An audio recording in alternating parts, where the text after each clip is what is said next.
What is this teacher shortage challenge and this education gap or challenge that Montana towns and small towns are facing in America? I was calling teachers in Florida and California and all over the country to try and find teachers for these positions, just begging people to apply, not even to take the job, just to apply and take a look at us. And I just wasn't getting any applicants, or I get one applicant or two applicants, and they were people that I didn't feel had the skills to be successful teaching kids.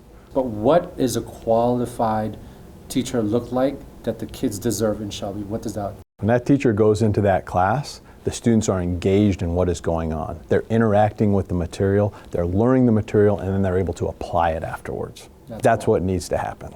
And I believe all of our Filipino teachers are doing that.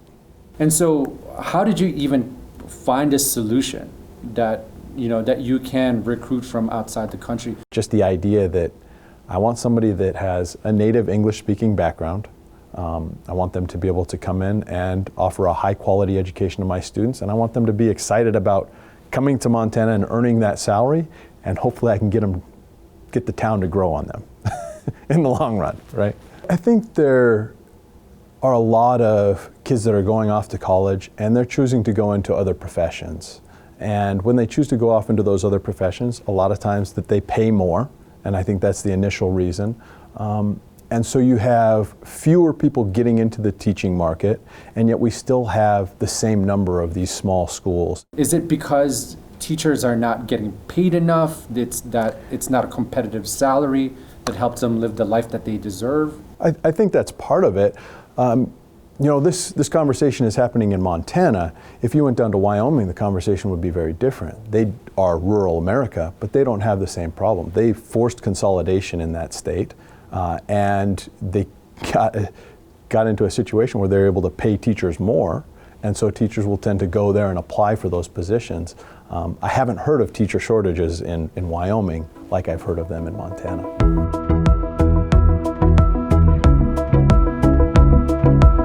How severe or how bad, or is it even bad, this teacher shortage that's happening here in Montana? Certainly is. I don't feel it in Shelby because I think we've found candidates that are high quality, that are willing to come here and work in Montana and in Shelby. Example, our Filipino teachers. They do a fantastic job. So to me, I don't feel like there is a teacher shortage because every time I turn around and I need to get a candidate for something, I can go to my contacts and ask, hey, I need a candidate for this particular position, and I'll have 20 candidates tomorrow. Yeah. There's a conundrum here. We have these candidates that are coming over. They've been teaching for 20 years. They've got a master's degree in their subject area, and I'm having difficulty getting them certified in the state of Montana. Why is that? It's beyond because they didn't get their degree from somewhere in the United States.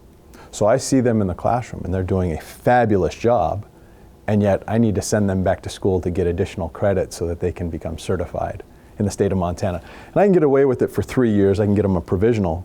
But once they get that extension, those last 2 years, they've got to finish classes and they've got to do additional work to get that certification.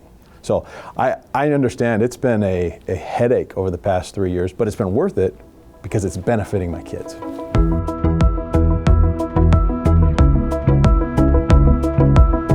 In this political climate that we have, to say that a town like Shelby is recruiting teachers outside of the country to teach the next generation of Americans. What are your thoughts about that? I think the exposure that my students are getting based on bringing people from outside of the country is going to make them more valuable employees, make them more successful at college in the long run. So I think it's extremely valuable. So I understand this idea of I should be hiring an American or I should be hiring whatever. I want to bring in the best person for my kids, and it doesn't matter where they're from, to me. So actually, I came in with bias. I thought I would be here like facing racism. I was kind of gearing myself up and saying like, I am the only brown person in this, and there's not going to be people that would welcome me. And I came in with a sense of fear. Okay. And I feel like a lot of people have that misconception of towns like Shelby, and they come in with that bias. Yeah. Like, what is your reflection on that? Because I am wrong. My wife is Dominican. She came to Shelby with me. She was welcomed right away. We have a lot of Border Patrol agents that are of Hispanic descent, welcomed right away. We have a large Native American population, welcomed right away. We did not have a large Filipino population to start out with. We have fortunately had the opportunity to get some fabulous teachers from the Philippines over the past couple of years.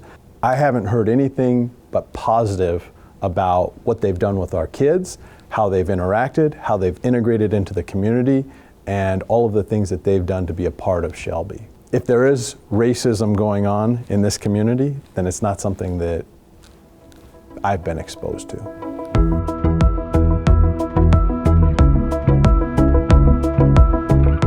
I haven't had anybody come up to me and say, why are you bringing Filipino teachers to Shelby?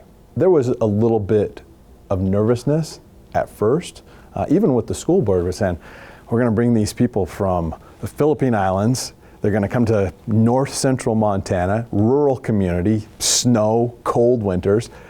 We're going to lose them. You're not going to be able to keep them. And I said, well, maybe we will. Let's give it a shot. So now that you've seen that this model works, there's a sustainability challenge, and that is the type of visa that these teachers are in. So Yes. Can you speak a little bit to this sustainability challenge of this? Yeah. Their current visa is J-1 visa. It's to come to the United States and experience American culture and then take that culture back and share that in their home country, is my understanding. I support that goal. I love these teachers that I have right now, and if I'm going to support them in any way that I can. When it's time for them to go back, they go back for a year and they work and they say, hey, I'd really love to be back in Montana and I'm going to work to get some other visa. I'm going to do everything in my power to try and get them here on whatever visa, whatever I need to do to try and get them back. They are not here just to educate. They also invest themselves in the community. Absolutely. I do believe that the exposure that my students have received based on the cultural differences of the teachers from the Philippines that I've been able to hire, their quality as teachers, the ability to engage students and help them perform. I mean, there's absolutely no question in my mind that this is a good thing for my community. But is there anything else that you wanted to share or something that you wanted to debunk that you didn't have an opportunity to kind of share with us today? If you have skilled people coming into the United States doing a fantastic job, why aren't they staying? Why isn't there some sort of a path to allow them to stay, continue to work with my kids, continue to have positive outcomes for the country as a whole, in my opinion? It's a really difficult thing for me to wrap my mind around, I suppose. And I know there's bigger issues, there's a bigger picture out there, and they're making huge policy decisions at the national level. But at my level, these people are making a huge difference by being here and working with my kids. Why can't I keep them, right?